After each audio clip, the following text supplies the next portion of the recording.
DC Nation is coming back. Stronger, faster, I've got this. and tougher than ever. Playing hero? Starting to feel pretty sweet. Remember back in the day, and you were trying to decide which channel you wanted to spend your time watching on a Saturday morning? Those are simpler times, man. Now I'm here worrying about f***ing bills, schools, debt, work. Just so much pain.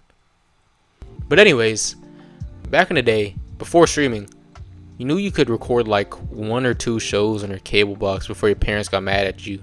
So everything else you had to watch live. You could go over to Nickelodeon and probably catch an episode of SpongeBob, Fairly Odd Parents, or maybe Avatar. Or you could go over to Disney Channel, you could get some reruns of some of your favorite sitcoms.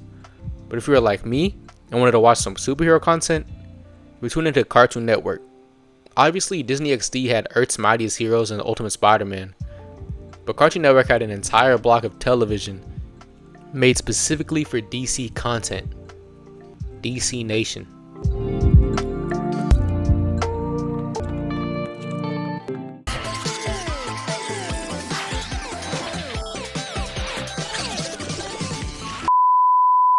Many of you already know what Cartoon Network is. I mean, it created a bunch of your favorite shows. People born in the late 90s, early 2000s were able to grow up on the arguably best era of this network, watching shows like Johnny Bravo, Samurai Jack, Powerpuff Girls, Codename Kid Next Door, Adventure Time, Regular Show, Ben 10, which I've already made 2 videos on. Cough cough. If you have not seen them, go ahead and check them out. Look, Gwen, you have to treat a car like you treat a woman. Go on. No, I sense I've made a mistake of some kind. The point is, if you were looking for a place to watch animated content as a kid, Cartoon Network was the place that you wanted to be. Well, right at its peak, around 2010 to 2011, the superhero genre as a whole started to get more and more popular with help from films like the Raimi trilogy, Batman Begins, the X-Men movies, and the very new MCU. At that point, there wasn't even an Avengers movie yet. Capitalizing on the popularity of superheroes and their own popularity, Cartoon Network and Warner Brothers announced that they had partnered with DC Entertainment to create a new block on their channel, which they would premiere exclusive DC branded content for the world, and this block was great. What began in DC Comics now comes to Cartoon Network, DC Nation. Officially launching on March 3rd, 2012, this block on the channel had a bunch of great content, but let's start with the shorts. DC created a bunch of new shorts for this block, and they were cooking with all of these. They had different animation styles and tones, but they were all interesting and helped in trying to get new people into their brand. They had a short you've probably seen with Batman Beyond, where Terry and Bruce fight off Batman's various suits that have come to life and attack them in a Batcave. They have shorts on Animal Man, Teen Titans, which is like a great in-between of the beloved 2003 Teen Titans show and Teen Titans Go, which would have been a great show on its own. Shazam, Plastic Man, Green Arrow, which was my first introduction to the character, and a lot more. Well, girls, how do you like seeing your old man as a cool, butt-kicking crime fighter? Sorry, Dad, but even that outfit can't make you cool. The shorts on this block were great, but obviously the main draw for this block were the shows. We get Young Justice, which revolves around a young group of the Justice League sidekicks going on missions that the Justice League really couldn't do. This show was really great, and I personally loved the first 2 seasons. The first 2 seasons of the show were aired during the time of this block, and then it was later revived on HBO Max for 2 more still great but not nearly as great seasons on a much smaller budget.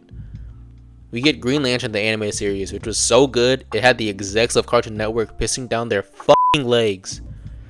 This is where Teen Titans Go premiered, and it was the only show to make it out of the block, and to my knowledge is still airing new episodes a day in 2024, which is crazy.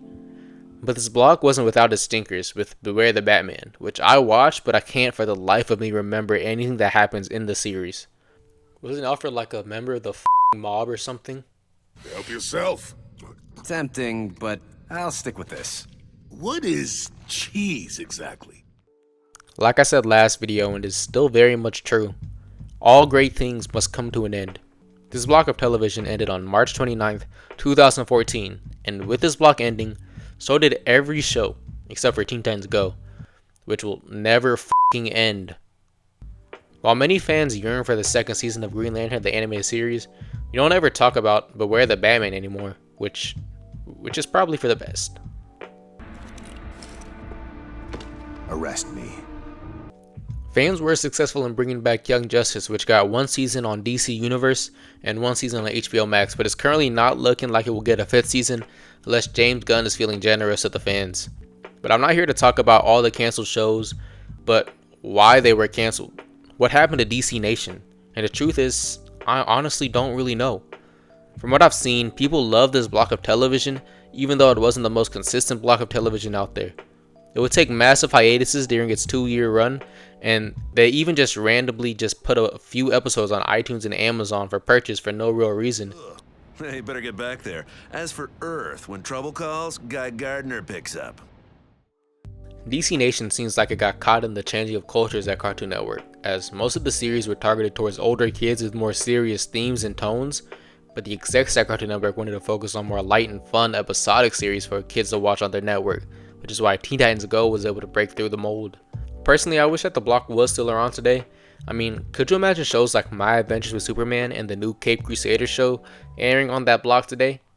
But I think it's great to look back on the block with such happy thoughts rather than it overstaying its run. Where's Green Arrow when you really need him? I don't. Sure about that? Oh no. Now with streaming pretty much completely taken over for cable networks, we won't ever really see anything like this again.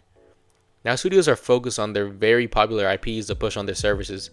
We won't get to see these great blocks of television like we did back in the day when we were younger. So it's nice every now and then to just think about the times like shit was sweet.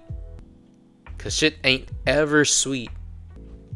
Thanks again for watching this video. If you wouldn't mind, please like and subscribe to the channel for future uploads. If you like what I said in this video, then tap into an episode of my podcast, Tendencies, wherever you happen to find podcasts. I'm Jay Reese, and I'll see you next time.